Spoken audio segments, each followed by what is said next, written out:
ప్రస్తుతానికి వాతావరణ పరిస్థితులు చూసుకున్నట్లయితే నిన్నటి వరకు కొనసాగుతూ ఉన్నటువంటి తీవ్ర అల్పపీడనం ఈ రోజు ఉదయం వాయుగుండంగా బలపడటం జరిగింది. ప్రస్తుతం దీని యొక్క లొకేషన్ 17.7 degrees నార్త్ లాటిట్యూడ్ మరియు 84.4 degrees ఈస్ట్ లాంగిట్యూడ్ వద్ద కేంద్రీకృతమైంది.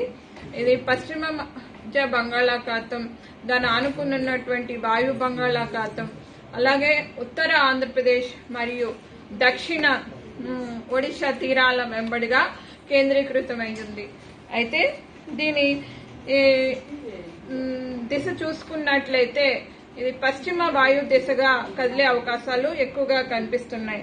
సుమారు 80 కిలోమీటర్లు ఆగ్నేయ దిశగా కళింగపట్నానికి, 120 కిలోమీటర్లు తూర్పు దిశగా విశాఖపట్నానికి కేంద్రీకృతమై ఉంది. అయితే చూసుకున్నట్లయితే దీని యొక్క ప్రభావం తెలంగాణ ప్రాంతంలో రానున్న 2 రోజులు కూడా ఉండే అవకాశం ఉంది.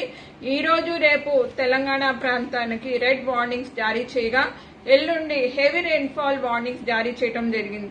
ఈ రోజు తెలంగాణ రాష్ట్రంలో అనేక చోట్ల తేలికపాటి నుంచి మోస్తారు వర్షాలు, అట్లాగే కొన్ని చోట్ల భారీ అతి భారీ వర్షాలు, 1-2 చోట్ల అత్యంత భారీ వర్షాలు కూడా ఉండే అవకాశం ఉంది.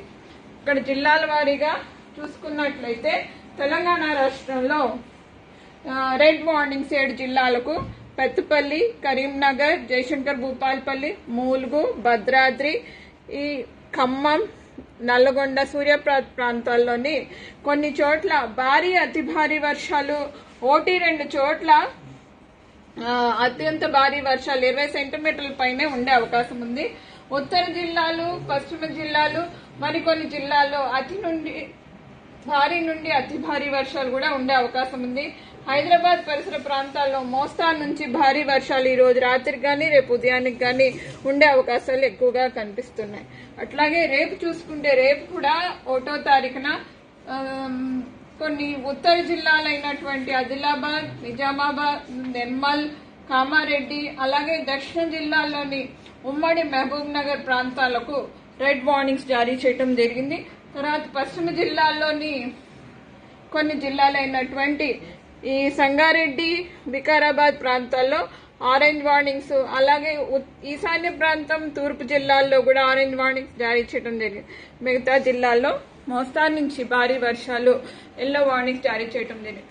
ఆ తర్వాత రోజున 2వ తారీఖున ఈ సిస్టమ్ మనకి వాయు దిశగా కదిలే అవకాశాలు ఉన్నందున ఈ వర్షాలు తగ్గుముఖం పట్టి కొన్ని ప్రాంతాల్లో ఉత్తర జిల్లాల్లోని భారీ వర్షాలు ఉండే అవకాశాలు కనిపిస్తున్నాయి.